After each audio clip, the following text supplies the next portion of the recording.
Big boss Malayalam season 6 നമ്മുടെ സൈക്കോളജിസ്റ്റിനെ കണ്ടിട്ട് സിബിൻ തിരിച്ചു വന്നിട്ടുണ്ട്. അപ്പോൾ കുറച്ച് മാറ്റമുണ്ട് എന്ന് വെച്ചാൽ നോക്കാം, ഒന്നുകൂടെ ട്രൈ ചെയ്ത് നോക്കാം, പറ്റുവാണെങ്കിൽ നിൽക്കും, ഇല്ലെങ്കിൽ ഞാൻ കളഞ്ഞിട്ട് പോകും എന്നുള്ള രീതിയിലാണ് കക്ഷി. അപ്പോൾ എന്തായാലും ഇതിപ്പോൾ ലൈവിൽ നടന്ന കാര്യമാണ്. ആൾ തിരിച്ചു വന്നിട്ടുണ്ട്. സൈക്കോളജിസ്റ്റിൻ്റെ സെഷൻ കഴിഞ്ഞതിന് ശേഷം ബിഗ് ബോസ് പറയുന്നുണ്ട് ഇങ്ങനത്തെ ഒരു ഗെയിം ഷോ ആണത്. ഇത്തരം സന്ദർഭങ്ങളിൽ ഇത്തരത്തിലുള്ള പ്രതികൂലമായ പ്രശ്നങ്ങളൊക്കെ അതിജീവിച്ച് തന്നെ മുന്നോട്ട് പോകാൻ പറ്റുള്ളൂ. ഇത്തരത്തിലുണ്ടാവുന്ന പ്രതിസന്ധികളെ തരണം ചെയ്ത് മുന്നേറുകയാണ് വേണ്ടത്. അങ്ങനെയെങ്കിൽ മാത്രമേ ഈ ഗെയിമിൽ മുന്നോട്ട് പോകാനായിട്ട് സാധിക്കൂ. അപ്പോൾ അതിനായിട്ട് പരിശ്രമിക്കുന്നൊക്കെ പറഞ്ഞ് ഒന്നുകൂടെ ബോസേട്ടൻ്റെ വക ഉപദേശമൊക്കെ കൊടുത്ത് വിട്ടിട്ടുണ്ട്.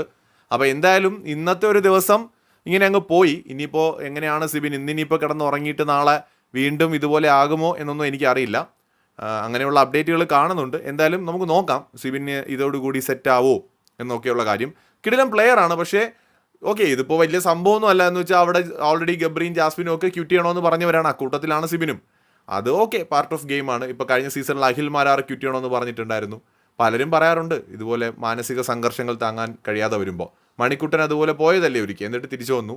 സോ ഇതെല്ലാം ഗെയിമിൻ്റെ ഭാഗമായിട്ട് തൽക്കാലം എടുക്കാം. ഡ്രാമ എന്നൊക്കെ കുറേ പേര് പറയുന്നുണ്ട്. മേ ബി ഡ്രാമയാകാം, ചിലപ്പോൾ റിയൽ ആയിരിക്കാം. ബട്ട് നമുക്കിപ്പോൾ രണ്ടും ഒരേപോലെ കാണാനേ പറ്റൂ. ചിലപ്പോൾ ഡ്രാമ ആയിരിക്കും, ചിലപ്പോൾ റിയൽ ആയിരിക്കും. റിയൽ ആണെങ്കിൽ പാർട്ട് ഓഫ് ഗെയിം, ഡ്രാമയാണെങ്കിലും പാർട്ട് ഓഫ് ഗെയിം. അപ്പോൾ മറ്റൊരു വീഡിയോയുമായി വീണ്ടും കാണാം.